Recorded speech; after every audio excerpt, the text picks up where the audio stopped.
Hello दोस्तों, आज हम शुरू कर रहे हैं एनसीईआरटी ज्योग्राफी क्लास 8 का लेसन नंबर 5। ठीक है। उद्योग उद्योग तो जानते हो, जैसे हम लोग तीन प्रकार की आर्थिक क्रियाकलापें करते हैं। प्रथम है, ठीक है, द्वितीय है और तृतीय है। तो आज हम द्वितीय के बारे में ज़्यादा पढ़ेंगे। ठीक है। द्वितीय क्रियाकलाप या विनिर्माण। ठीक है, ये क्या होता है आपका? देखो क्या करते हो आप, कच्चे माल को, ठीक है, कच्चे माल को लोगों के लिए अधिक मूल्य के उत्पादों के रूप में आप परिवर्तित करते हो। कच्चे माल को ऐसा बनाते हो कि वो पहले से अधिक मूल्य पर बिक जाए।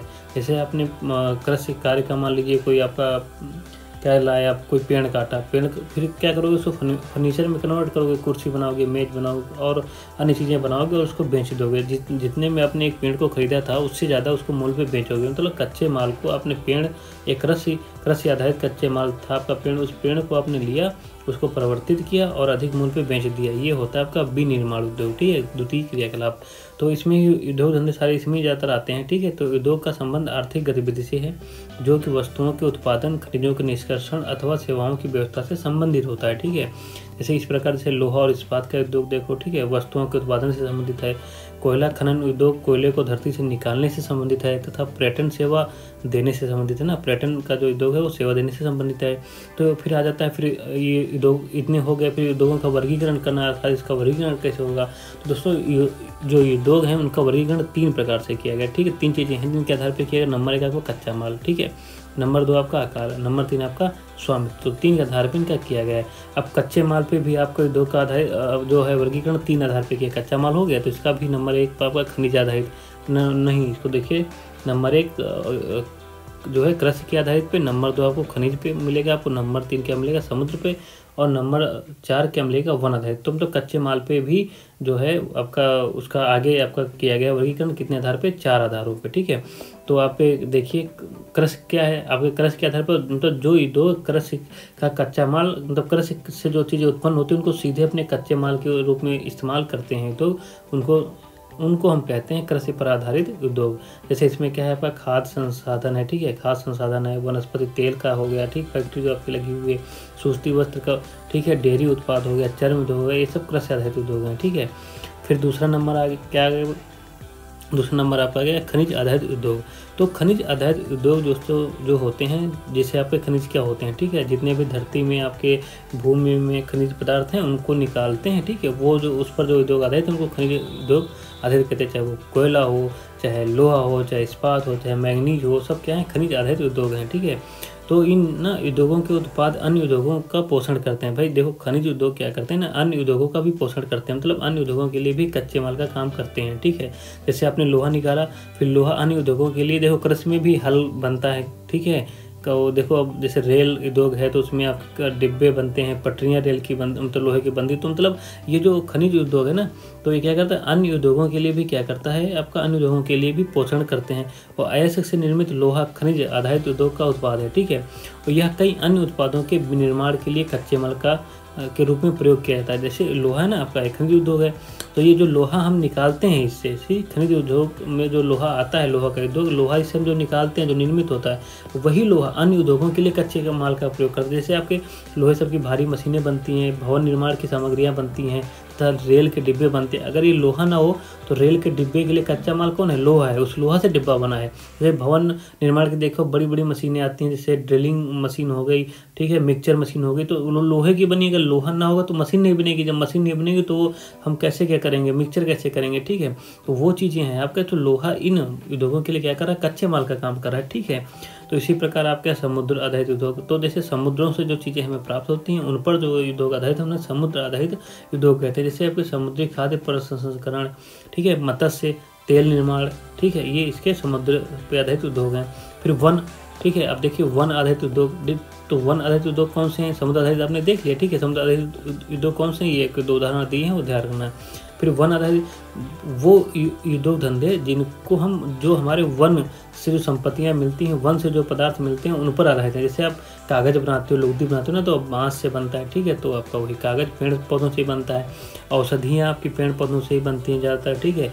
फर्नीचर, भवन निर्माण, ठीक है, कि कई सामग्रियाँ आपकी कहाँ से मिलती हैं, आपकी पेड़ों से मिलती हैं। तो ये सब किस पे, वन पर आधारित हैं। तो आपने देख लिया उद्योग तीन आधारित, ठीक है, माल के आकार पे, और ठीक है, और ठीक है। तो उनको फिर आगे डिवाइड किया गया। तो इन चीज़ों को आप देख लो, तो एक चार्ट बनाओगे उसमें ये सब करके ना डिवाइड कर देना, ठीक है। हम इसका आपका जब नोट्स देंगे तो आपको ऐसे मिल जाएगा।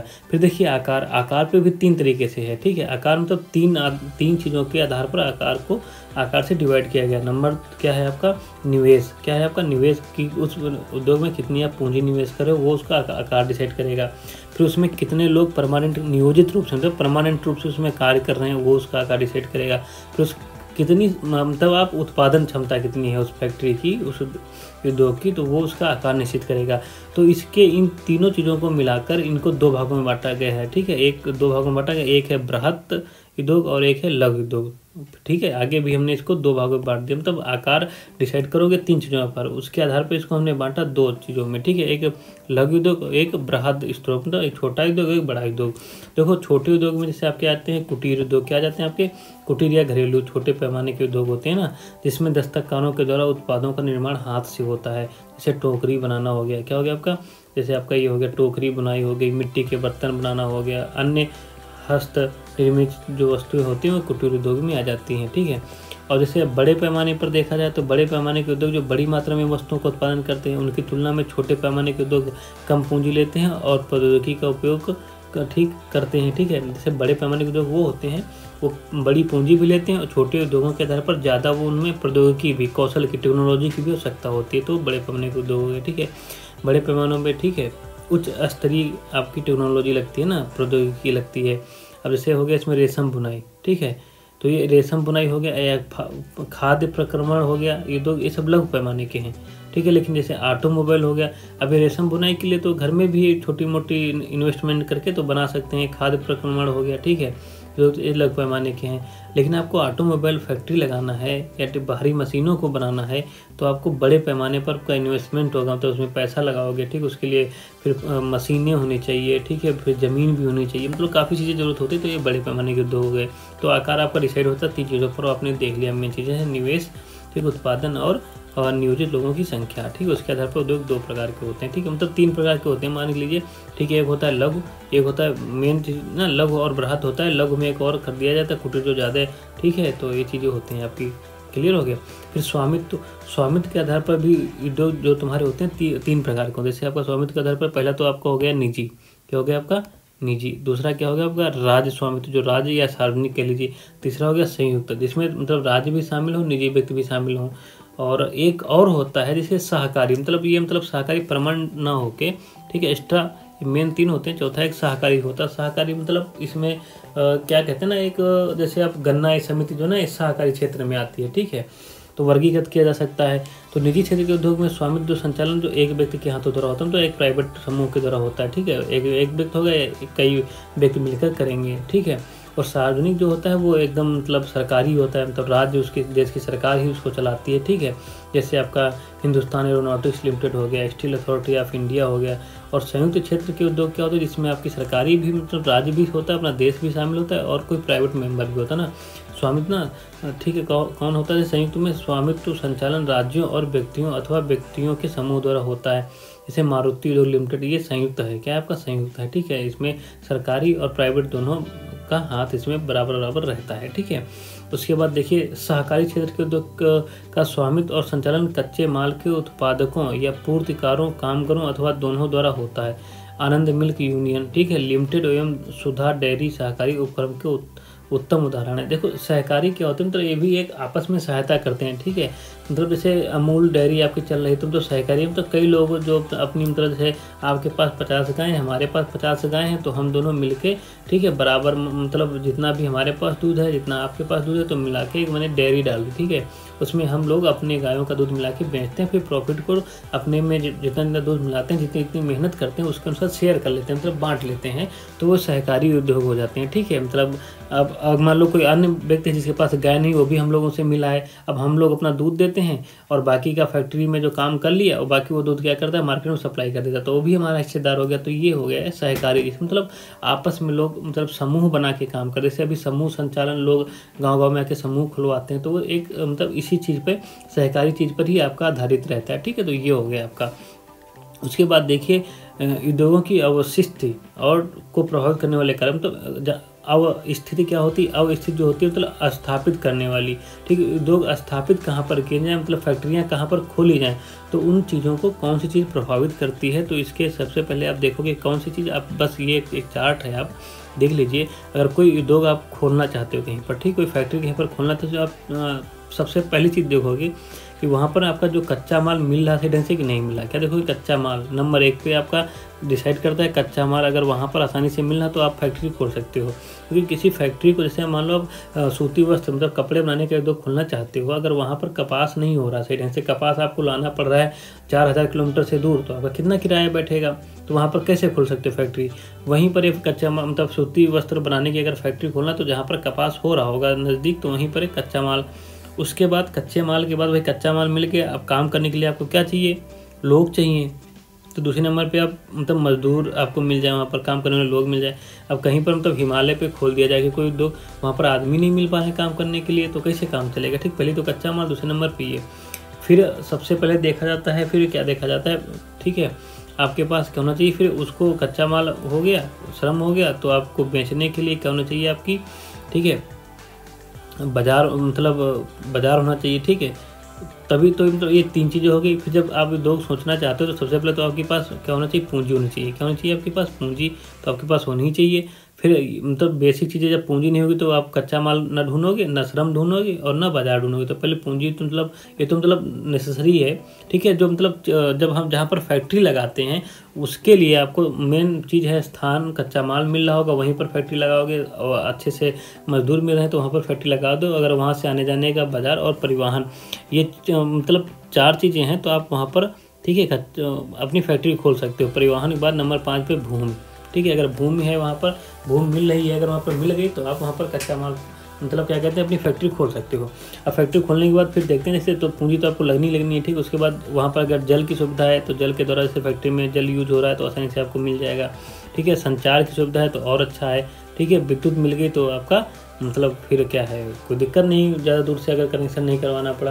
तो ये मतलब मेन है, ठीक है। ये एक दूसरे को पूरक हैं। अगर सारे मिल गए, अगर सारे नहीं मिल रहे हैं, तो इसमें से जितने ज़्यादा मिल सकते हैं, जहाँ पर वहाँ पर फैक्ट्री हम खोलते हैं। फैक्ट्री देखते हो यूपी में बहुत कम फैक्ट्रियाँ हैं, क्योंकि यूपी में ना देखो, जो कच्चा माल से आप कोयला लाना हो, तो हम झारखंड से, छत्तीसगढ़ से लाएंगे, तो आपका हमारा बहुत किराया पड़ जाएगा ना लाने में।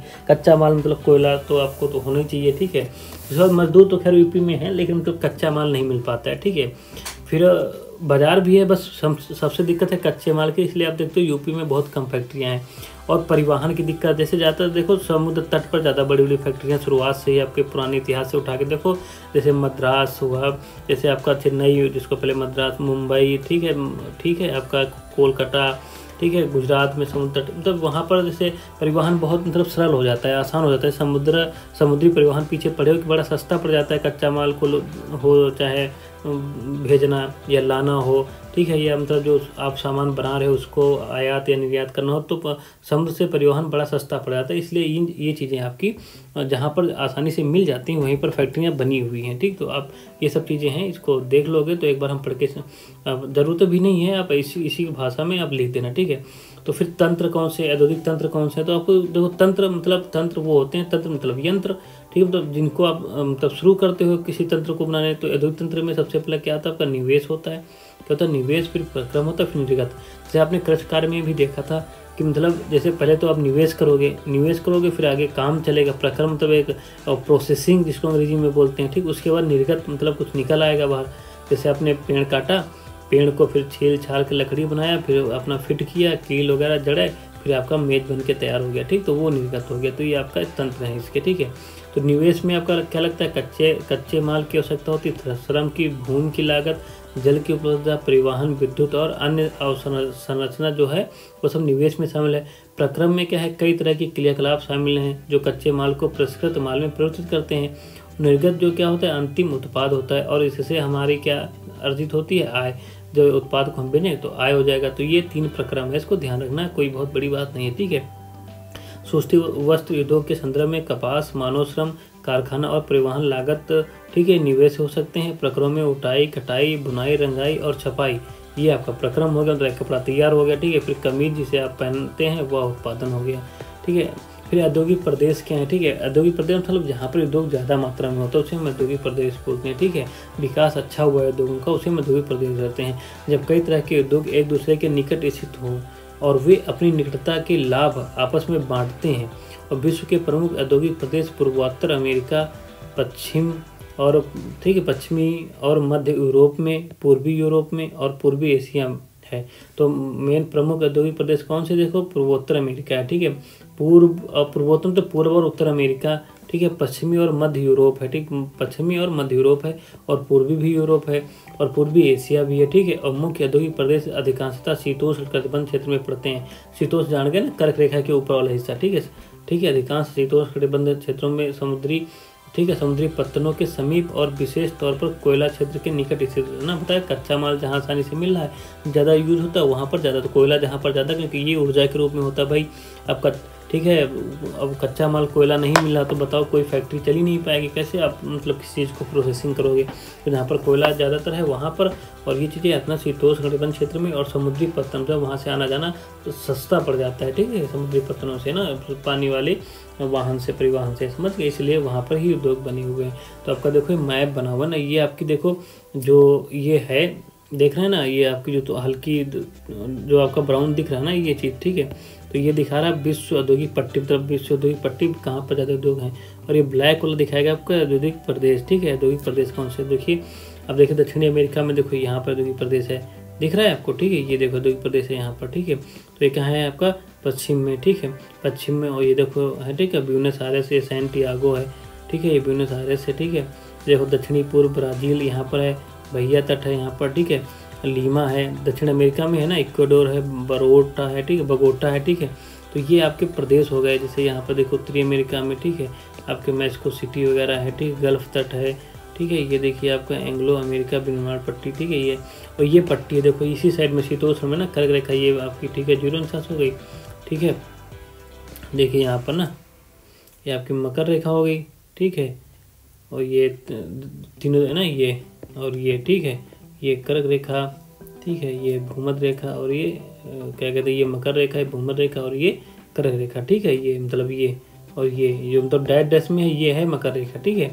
और ये इधर कर्क रेखा है ये वाली, और ये बीच में जो है ये आपकी क्या है, भूमध्य रेखा, ठीक है। तो जो कर्क रेखा के ऊपर पड़ता है वही शीतोष्ण एरिया कहलाता है, ठीक है। तो देखिए ये शीतोष्ण एरिया है, इसी में ज़्यादातर आपका उद्योग धंधे यहाँ पर बनते हैं। और कुछ जो मतलब मेन उद्योग धंधे हैं जैसे आपकी, तो काली में देख लीजिए, काली पट्टी जो बनाई है, ठीक है, ये आपके ये, ठीक है, इसके नाम भी दिए। इस मैप को आप पहुँच कर लेना एक बार, अच्छे से देख लेना इसको। देखो इंडिया में गुजरात की जो पट्टी है, गुजरात और मुंबई की इधर, ठीक है, वहाँ उद्योग धंधे होते हैं। देखिए ये जावा का, ठीक है, यहाँ पर देखिए मनीला है जापान का, ठीक है। ये उद्योग प्रदेश है, खासकर देखो चाइना पूरे उद्योग पट्टी में ही आता है, मतलब अच्छे खासा यहाँ पर देखिए, इसलिए चाइना पूरे विश्व में उद्योग में कब्जा करके रखा है ना पूरा। इसमें कोविड-19 के टाइम देखो इसको बहुत लोगों ने घेरा कि भाई अपने आप भी चाइना पर डिपेंड मत रहो, नहीं तो चाइना मनमानी करेगा। इसमें बहुत ज़्यादा, इंडिया में देखो कोई मतलब बहुत कम उद्योग हैं, ठीक है। तो हमें उद्योग धंधों को स्थापित करने की ज़रूरत है अगर हम विश्व स्तर पे आना चाहते हैं, ठीक। तो भारत में अनेक औद्योगिक प्रदेश हैं जैसे मुंबई, पुणे समूह, बेंगलोर, तमिलनाडु प्रदेश, हुगली प्रदेश, अहमदाबाद, बड़ौदा प्रदेश, छोटानगर, ठीक है, छोटा नागपुर, ठीक है, औद्योगिक प्रदेश है, ठीक है। विशाखापट्टनम में क्या है आपका, गुंटूर औद्योगिक प्रदेश, गुड़गांव, ठीक है, दिल्ली, मेरठ औद्योगिक प्रदेश और कोल्लम तिरुवनंतपुरम औद्योगिक प्रदेश है, ठीक है, कोल्लम तिरुवनंतपुरम, ठीक है। ये भारत के हैं, तो ये आपको भारत के थोड़ा, ठीक है, आप लोग याद रखना, समझ गए ना। देखिए औद्योगिक विविधता क्या होती है, देखो औद्योगिक धंधा जहाँ पर फैक्ट्रियाँ खुली हैं, जैसे अभी आपका क्या कहते हैं आंध्र प्रदेश में गैस लीक हुआ था ना, कई लोग मर गए, ठीक है, फैक्ट्री में। और उसके पहले 1984 में भोपाल की एक गैस लीक होने की तस्दीक हुई थी ना, सुबह 3 दिसंबर 1984 को लीक हुआ था ना। जैसे मतलब तो मतलब कोई औद्योगिक फैक्ट्री में कोई घटना ऐसी घटित हो जाती है जिससे जान माल का बहुत ज़्यादा नुकसान होता है, तो हमें क्या कहते हैं उसे औद्योगिक विपदा कहा जाता है ना। तो ये जो भोपाल में हुआ था, ठीक है, 1984 3 सितंबर 1984 को लगभग 3 बजे, ठीक है, कहते हैं वही क्या कहते हैं 00:30 लगभग 12:30 बजे ना रात के वही बजे घटित अब तक की सबसे त्रसदपूर्ण औद्योगिक दुर्घटना में सबसे ज़्यादा दुख इसी में हुआ था, सबसे ज़्यादा हानि इसी में हुई थी। आज भी लोग परेशान हैं उससे जो समस्या पैदा हुई थी। यह एक प्रौद्योगिकी दुर्घटना थी जिसमें यूरेनियम कार्बाइड के कीटनाशी कारखाने से हाइड्रोजन साइनाइड तथा प्रतिक्रियाशील उत्पादों के साथ साथ अत्यंत विषैली मिथाइल आइसोसाइनेट, ठीक है, MIC गैस का रिसाव हुआ था। और 1989 में सरकारी सूचना के अनुसार 35,598 व्यक्तियों की मृत्यु हो गई। समझ रहे हैं, काफ़ी संख्या हो गई 35,598, मतलब इनके फिर बताओ, और जो इनके मतलब जिसके गार्जियन कमाने वाले सदस्य की मौत हो गई तो उसका परिवार किस खंडक में जाएगा, उसके बीवी बच्चे क्या करेंगे, ठीक है, बच्चे अनाथ हो गए, बूढ़े माँ बाप जिसके होंगे वो तो मतलब बेसहारा हो गए, मतलब बहुत बड़ा नुकसान है। ये कोई स्ट्रेंथ इतनी नहीं, 35,598 लोग तो चले गए लगभग, ठीक है, 35,500 के आसपास, फिर इनके कितने परिवार बर्बाद हो गए होंगे, समझ रहे हैं। और मृत्यु हो गई, जबकि हजारों लोग बच गए। वो आज भी एक या अधिक बीमारियों से, जैसे अंधापन, प्रतिरक्षा तंत्र विकृति, प्रतिहम जैसे इम्यून सिस्टम जो ना होता है वो बेकार हो गया, आंत्रशोथ, ठीक है, विकृतियों आदि से पीड़ित भी हैं। आज भी वो लोग जो बच गए थे वो परेशान है इस बीमारी से, ठीक है। ये चित्र दिया गया यूनियन कार्बाइड फैक्ट्री का भोपाल में, ठीक है। 23 दिसंबर 2005 में चीन के काओ, ठीक है, गाओ में जोंगिंग में गैस कूप विस्फोट हुआ था, जिसमें 243 लोगों की मृत्यु हुई और 9,000 लोग दुर्घटनाग्रस्त हो गए थे। और इन स्थानों पर 64,000 लोगों को विस्थापित किया गया था। कई लोग विस्फोट के बाद न भाग सकने के कारण मर गए। वे जो समय पर भाग पाए तो उनकी आंखें, त्वचा और फेफड़े गैस क्षतिग्रस्त हो गए थे, ठीक है। तो ये मतलब घटनाएं हुई हैं, दो इतिहास में बहुत बड़ी बड़ी घटनाएं हैं तस्दीक, जिसको आप लोग याद रखना चाहिए, क्योंकि कभी भी केस स्टडी है तो इनको आप लिख सकते हो, ठीक है। उदाहरण के तौर पे ऐसी हुई थी, लिखने में बहुत अच्छा रहेगा। फिर जोखिम कम करने के उपाय क्या दिए हैं? घने बसे आवासीय क्षेत्रों को द्वीप क्षेत्रों से अलग बहुत दूर रखा जाना चाहिए। जहाँ पर लोग ज़्यादा रह रहे हो तो उससे थोड़ा दूर बनाइए। तो अब तो देख रहे हो शहरीकरण शुरू हो गया, जहाँ पर औद्योगिक धंधा स्थापित हो जाता है वहीं पर शहर बस जाता है, या शहर के आसपास ही औद्योगिक धंधे आ जाते हैं, ठीक है। तो एक दूसरे के पूरक हैं, तो खैर के लिए हमको उपाय तो लिखना चाहिए ना। उद्योगों के समीप बसने वाले लोगों को दुर्घटना होने की स्थिति में विषैले या खतरनाक पदार्थों के संग्रहण और उनके संभव प्रभावों का ज्ञान होना चाहिए, ठीक है। तो मतलब जो लोग वहाँ पर काम करें उनको पता होना चाहिए कि यहाँ पर कौन सा सामान बनता है और जो सामान यूज होता है वो कितना खतरनाक है और कैसे उससे बचा जाए। तभी तो वहाँ के लोग जागरूक रहेंगे और लापरवाही कम करेंगे, ठीक है। आग की चेतावनी और अग्निशमन की व्यवस्था को उन्नत किया जाना चाहिए। मतलब जो आग कहीं लगती है तो उसकी चेतावनी तुरंत मिले, और जो वहाँ की आग बुझाने वाली मतलब संस्था है उसको एकदम फिट रखना चाहिए, एकदम चुस्त फुस्त रखना चाहिए, ठीक है। विषैले पदार्थों के भंडारण क्षमता की सीमा होनी चाहिए, जिसमें विषैले पदार्थ रखे जा रहे हैं उसकी कोई सीमा होनी चाहिए, कितने रखोगे और ऐसे रखोगे, ये इसका प्रोसीजर है रखने का, ठीक है। उद्योगों में प्रदूषण नियंत्रण के उपायों को उन्नत किया जाना चाहिए, ठीक है। और उद्योगों में प्रदूषण नियंत्रण के जो उपाय हैं और भी कई भी उपाय से पेड़ पौधे लगाओ, ठीक है। और जो जल वहाँ का मतलब फैक्ट्री का गंदा संदा जल निकल रहा है उसको पहले थोड़ा साफ़ सुथरा कर लो, ठीक है, अच्छे से। उसके बाद नदी वगैरह में बहाओ तो वहाँ पर प्रदूषण भी नहीं होना चाहिए।